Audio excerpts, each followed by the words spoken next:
सुप्रभात बच्चों, मैं हरिशंकर गुप्ता, सहायक आचार्य भूगोल, राजकीय महाविद्यालय तेजारा, जिला अलवर, राजस्थान। आज हम बीए भाग द्वितीय के द्वितीय प्रश्न पत्र मानव भूगोल में मानव भूगोल की फ्रांसीसी विचारधारा या मानव भूगोल में संभववाद की विचारधारा का अध्ययन करेंगे। सर्वप्रथम हम बात करते हैं संभववाद की विचारधारा के जन्म की। मानव भूगोल के विकास और अध्ययन में फ्रांसीसी विद्वानों का प्रमुख स्थान रहा है। फ्रांसीसी विद्वानों ने मानव भूगोल की अनावश्यक वर्गीकरण और रहस्यात्मक विभंजन किए बिना ही मानव भूगोल को एक पूर्ण इकाई के रूप में विकसित किया है। जर्मन भूगोलविदों की प्रारंभिक शिक्षा अधिकांशतः प्राकृतिक विज्ञानों में हुई थी, इसलिए वे प्राकृतिक वातावरण के निश्चयवाद की पुष्टि करते थे। दूसरी ओर फ्रांसीसी भूगोलवेत्ताओं की आरंभिक शिक्षा प्राय इतिहास में हुई थी, इसलिए उन्होंने मानव द्वारा विकल्प की स्वतंत्रता पर बल दिया है। उनका मत है कि भूमि पर जो विभिन्न प्रकार की मानवीय क्रियाएं देखी जाती है वे प्राकृतिक शक्तियों के घेरे में मानवीय सूझबूझ और गति का परिणाम होती है। वे इस बात को मानते हैं कि प्रत्येक वातावरण मनुष्य की महत्वाकांक्षाओं की परिधि सुनिश्चित करता है, किंतु वे इस परिधि की अपेक्षा मानवीय क्रिया के क्षेत्र पर अधिक बल देते हैं। फेब्रे महोदय ने इस दृष्टिकोण को साम्यवाद की संज्ञा दी है। उन्होंने अपने सिद्धांत का प्रतिपादन अपनी पुस्तक ज्योग्राफिकल इंट्रोडक्शन टू हिस्ट्री में 1925 ईस्वी में किया था। संभववाद को विकसित करने वाले फ्रांसीसी विद्वानों में Paul Vidal de la Blache प्रमुख थे। Paul Vidal de la Blache के अलावा जीन ब्रुन्स, डिमांजिया, ब्लैंचार्ड आदि फ्रांसीसी विद्वान भी थे, जिन्होंने इस सिद्धांत को अपने अध्ययनों में और अधिक परिपुष्ट किया था। अमेरिकी भूगोलवेत्ता ईसा बोमेन और कार्लो सावर ने इस विचारधारा को विकसित करने में महत्वपूर्ण योगदान दिया था। सर्वप्रथम हम बात करते हैं Paul Vidal de la Blache के विचारों की। Paul Vidal de la Blache फ्रांसीसी भूगोलवेत्ताओं में Paul Vidal de la Blache के नेतृत्व में मानव भूगोल के विकास में अविस्मरणीय योगदान रहा है। उन्होंने मानव भूगोल को एक सुदृढ़ ऐतिहासिक पृष्ठभूमि प्रदान कर उसे एक पृथक विज्ञान के रूप में स्थापित किया है। प्रोफेसर ब्लास को मानव भूगोल की विचारधारा संभववाद का जन्मदाता माना जाता है। प्रोफेसर ब्लास सन 1899 में पेरिस विश्वविद्यालय में भूगोल के प्रोफेसर नियुक्त हुए थे, जहां उन्होंने लगभग 20 वर्षों तक अध्यापन, लेखन और निर्देशन का कार्य प्रारंभ किया था। उन्होंने अपने अनेक शिष्यों के सहयोग से फ्रांस के प्रादेशिक भूगोल पर पुस्तकों की रचना की, जिसमें मानव का भौतिक, ऐतिहासिक, राजनीतिक और आर्थिक तत्वों के प्रभावों को स्पष्ट किया गया है।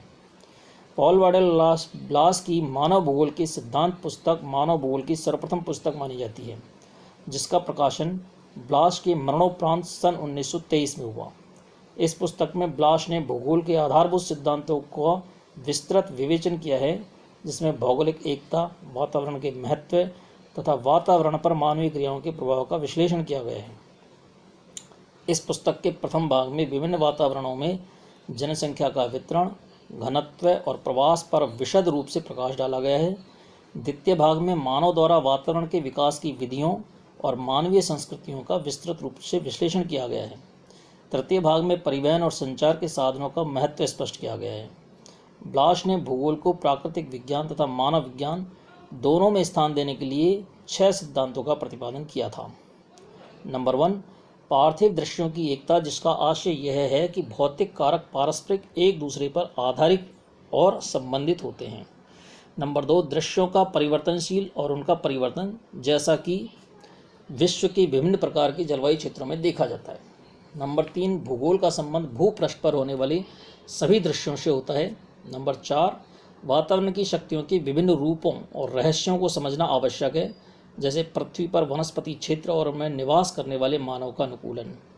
नंबर 5, दृश्यों के वर्गीकरण और उनकी व्याख्या करने में वैज्ञानिक पद्धति को अपनाया जा सकता है।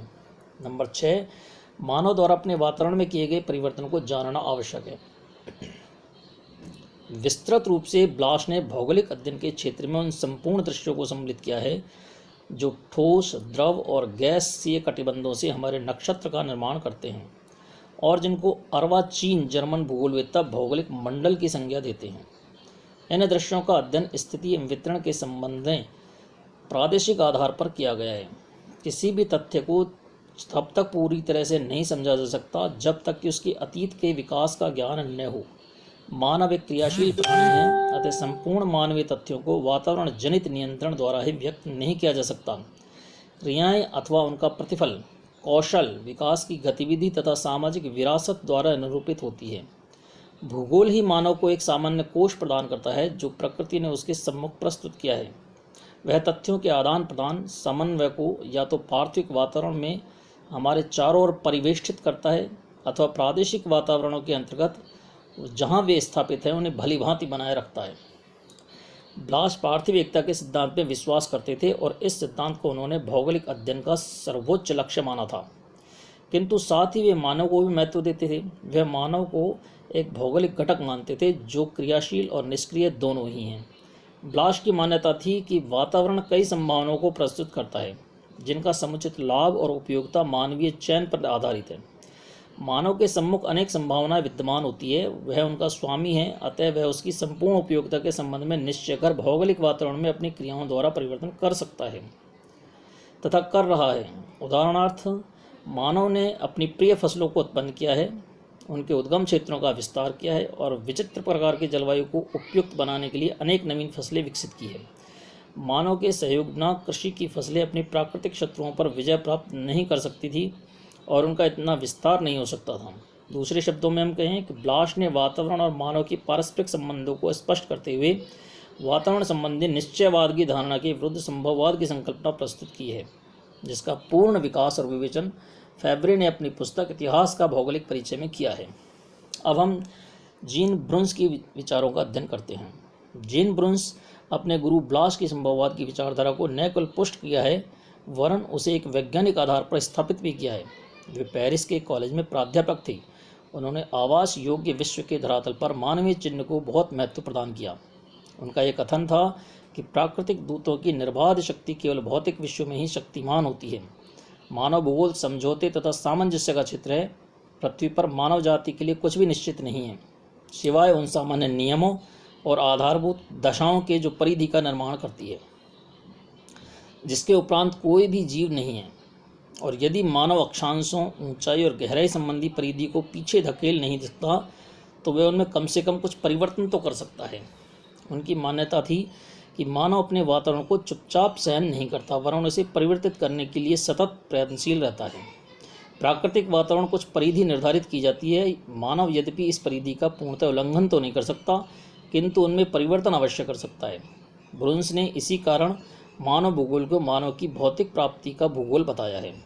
ब्रुन्स ने अपनी पुस्तक मानव भूगोल, जो सन 1910 में प्रकाशित हुई थी, जिसे बाद में संशोधित और परिवर्तित कर दिया गया, उसमें पार्थिव एकता का सिद्धांत तथा परिवर्तन के सिद्धांतों को मानव भूगोल का आधारभूत सिद्धांत माना है। इस पुस्तक के प्रथम खंड में जनसंख्या का वितरण और मानव निवास के विभिन्न प्रकारों की विशद विवेचना की गई है। विशेष रूप से मकानों के विभिन्न रूपों, गांवों और नगरों के स्थानों, उनकी आकृति और उनके विकास आदि के संदर्भ में ये वर्णन किया गया है। इस पुस्तक के द्वितीय खंड में मानव द्वारा वनस्पति जगत और पशु जगत पर कृषि की नवीन तकनीकों से विजय प्राप्त की गई और उसकी अनुकूलन की व्याख्या की गई है। तृतीय खंड में मानव भूगोल द्वारा भौगोलिक स्थितियों में से सामंजस्य के विभिन्न रूपों जैसे भूमि, वनस्पति, पशु, खनिज पदार्थों की शोषण व्यवस्था तथा विनाशकारी क्रियाओं का विस्तार से वर्णन किया गया है। परिशिष्ट में प्रजातियों के निर्माण, आविष्कार के प्रकार, जीव धाराओं और सभ्यताओं पर विचार प्रस्तुत किए गए हैं। वस्तुतः इस पुस्तक में मानव भूगोल के प्रमुख तथ्यों की विशद विवेचना भी की गई है। ब्रुन्स ने मानव भूगोल के तथ्यों को 3 प्रमुख वर्गों और 6 प्रकारों में बांटा है, जिसे मानवीय क्रियाकलापों का प्रभाव वातावरण पर आंका गया है। ब्रुन्स ने अनिवार्य आवश्यकताओं तथ्यों को निम्नांकित 3 वर्गों में बांटा है। मिट्टी के अनुत्पाद उपयोग, जो मानव द्वारा प्रयुक्त किए गए यथा मानवीय बस्तियों में मार्ग, वनस्पति एवं पशु जगत पर मानव की विजय अर्थात कृषि और पशुपालन। नंबर 3, विध्वंसक आर्थिक क्रियाएं जैसे मिट्टी का विनाशकारी उपयोग, पौधों और पशुओं का विनाश तथा खनिज पदार्थों का शोषण। यह उल्लेखनीय है कि इन तथ्यों का तब तक अध्ययन संभव नहीं है जब तक कि क्षेत्र के साथ इनका संबंध स्थापित न किया जाए। क्षेत्रीय अध्ययन में सामाजिक वर्गों को महत्वपूर्ण स्थान दिया गया है, जिनमें जनसंख्या का वितरण, उत्पादन, परिवहन एवं वितरण, मार्ग, सीमाएं, सामाजिक और राजनीतिक समुदाय, राष्ट्रीयता, धर्म, जाति, भाषाएं, शासन, संगठन और नैतिकता के आवश्यक तत्वों को सम्मिलित किया गया है। ब्रुन्स ने अपनी पुस्तक सामाजिक विज्ञानों का इतिहास एवं संभावनाएं में मानव भूगोल की परिधि पर प्रकाश डालते हुए यथार्थ विभाजन दिया है तथा विज्ञान को उचित स्थान प्रदान किया है। उन्होंने वनस्पति परिस्थिति के सिद्धांत को लागू किया, जिसका आशय उस अध्ययन से है जो पौधों के समूह एवं किस्म से एक विशेष प्रकार के वातावरण से संबंध होता है जिसमें पनपते हैं तथा जिनमें प्राकृतिक शक्तियां उन्हें प्रभावित करती हैं। पौधों में भी कुछ पौधे ऐसे होते हैं जिन्होंने कुछ सीमा तक अपने विशेष वातावरण को ही परिवर्तित कर दिया है। यदि ऐसा ही सिद्धांत मानव समुदाय तथा समाज पर लागू किया जाए तो यह बताना संभव होगा कि समुदायों में कहाँ सामंजस्य बना रहता है तथा उनमें थोड़ा रूपांतरित करने पर वे प्राकृतिक वातावरण में किस प्रकार सफल होते हैं। ब्रोंस की शिक्षा इतिहास, प्राकृतिक विज्ञान, कानून तथा राजस्व में हुई थी और विशेषीकरण मानव भूगोल में हुआ था, जिसको वे फ्रांस और स्विट्जरलैंड में पढ़ाता रहा है। उनके दूसरे लेखों को भी उस पुस्तक लेखन में सहयोग मिला है।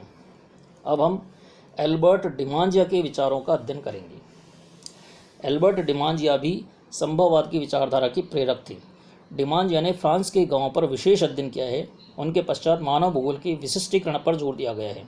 उनकी पुस्तक मानव भूगोल की समस्याएं उनकी मृत्यु के पश्चात सन 1942 में प्रकाशित हुई थी, जिसमें मानव क्रियाओं को महत्व देते हुए मानव द्वारा वातावरण के परिवर्तन, रूपांतरण के विभिन्न ढंगों, परिवहन के साधन, पाताल तोड़ कुएं, नदियों के बांध और पुल तथा मनुष्य के भोजन के लिए व्यवहृत नए पौधों के उपयोग पर प्रकाश डाला गया है। उन्होंने मानव भूगोल को मानव समूहों और समाजों के भौतिक वातावरण से पारस्परिक संबंधों का अध्ययन बताते हुए इस बात पर जोर दिया कि मनुष्य अपनी क्रियाओं द्वारा भौतिक वातावरण को प्रभावित करता है। उनकी अपनी इसी पुस्तक में 4 बिंदुओं की विशेष विवेचना प्रस्तुत की गई है। नंबर 1, विश्व के वृत्त प्रदेशों में मानव जीवन अर्थात भौतिक अवस्थाओं का मानव जीवन पर पड़ने वाला प्रभाव। नंबर 2, मानव क्रियाकलापों, वस्तुओं को एकत्रित करना, शिकार करना, मछली पकड़ना, कृषि और पशुपालन, उद्योग और व्यापार अर्थात मानवीय क्रियाओं पर भौतिक वातावरण का प्रभाव। नंबर 3, जनसंख्या का वितरण, घनत्व एवं आवास प्रवास तथा मानव बसाव की परिधि अर्थात मानवीय समूहों का वितरण, भौतिक वातावरण एवं सभ्यता की परिधि। नंबर 4, मानव बस्तियों के प्रकार अर्थात प्राकृतिक स्थलाकृतियों में परिवर्तन के फलस्वरूप सांस्कृतिक स्थलाकृतियों का विकास। डिमांजिया ने नियतिवाद का खंडन करते हुए कहा था कि द्वीपों में रहने वाले व्यक्ति अधिकांशतः सामुद्रिक जीवन के प्रति मोह नहीं रखते हैं और अंग्रेज यदि सामुद्रिक बन पाए तो उनका कारण वह बाहरी प्रभाव थे जो उत्तरी यूरोप की ओर से अनुभव किए गए।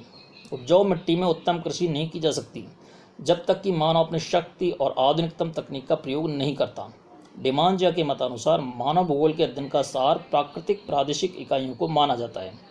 उनकी मान्यता रही है कि समाजशास्त्री मानव बस्तियों पर धार्मिक, मनोवैज्ञानिक और सामाजिक तथ्यों के प्रभाव का अध्ययन करता है, जबकि भूगोलविद मुख्यतः भौतिक तथ्यों से संबंधित होता है। यद्यपि कालांतर में आर्थिक और राजनीतिक और ऐतिहासिक परिस्थितियों के कारण उसका प्रभाव कम होता जाता है। कुछ अन्य भूगोलविद्ता भी रहे हैं जिनका संभववाद की विचारधारा में विकास में महत्वपूर्ण योगदान रहा है। उनमें से एक थे फैब्रे। फैब्रे फ्रांसीसी विद्वान थे। वे संभववाद के पूर्ण समर्थक थे। उन्होंने प्राकृतिक वातावरण की अपेक्षा मनुष्य के कार्यों को अधिक महत्व दिया था। किसी प्रदेश की स्थिति और जलवायु से अधिक महत्वपूर्ण मनुष्य का बताया था। उन्होंने लिखा है कि मानव ही प्रकृति द्वारा प्रस्तुत की गई संभावनाओं का स्वामी होता है तथा उनके प्रयोग का निर्णायक होता है। दूसरे विद्वान थे ब्लैंचार्ड। ब्लैंचार्ड ने नगरीय भूगोल पर विशद साहित्य की रचना की थी। उन्होंने अनेक नगरों जैसे बोर्डिया, नाइस, मॉर्सिलीज, लियोन्स, नांसी, लिले आदि का भूगोल प्रकाशित किया और अनेक ग्रामीण बस्तियों का भी अध्ययन किया। एक विद्वान हुए हैं ईसा बोमेन। ये भी अमेरिकी भूगोलविद थे। ईसा बोमेन की येल यूनिवर्सिटी में भूगोल के प्राध्यापक थे। सन 1915 में अमेरिकन ज्योग्राफिकल सोसाइटी के डायरेक्टर बने थे। सन 1935 में जॉन हॉपकिंस के प्रधान चुने गए थे। उनके लिखे ग्रंथों में new world forest geography, Andes of south Peru, geography and the social sciences मुख्य हैं। उनका कहना था कि वातावरण के भौगोलिक तत्व एक विशेष अर्थ में ही निश्चित है। जब उनका संपर्क मानव समुदाय से होता है तब वे उसी प्रकार परिवर्तित होने लगते हैं जिस प्रकार मानव प्रजाति स्वयं परिवर्तित है। प्राकृतिक वातावरण की सीमाओं में मानव विकल्पों का प्रयोग किस प्रकार करता है, इसकी पुष्टि बोमेन ने आलू और मक्का की कृषि के विस्तार द्वारा बताई है। आलू और मक्का का उद्गम प्रदेश अमेरिका में कोलंबिया था। यूरोपीय लोगों ने इन फसलों का ज्ञान नहीं था। इन फसलों के बीज अमेरिका से लाकर यूरोप में अंकुरित किए गए। आज मानव ने बहुत से क्षेत्रों में इन फसलों का उत्पादन करना आरंभ कर दिया है। बोमेन का विचार है कि वातावरण के भौगोलिक तत्व मानव वर्ग के संपर्क में आने पर परिवर्तनशील हो जाते हैं, जिस पर मानवता स्वयं ही परिवर्तनशील है।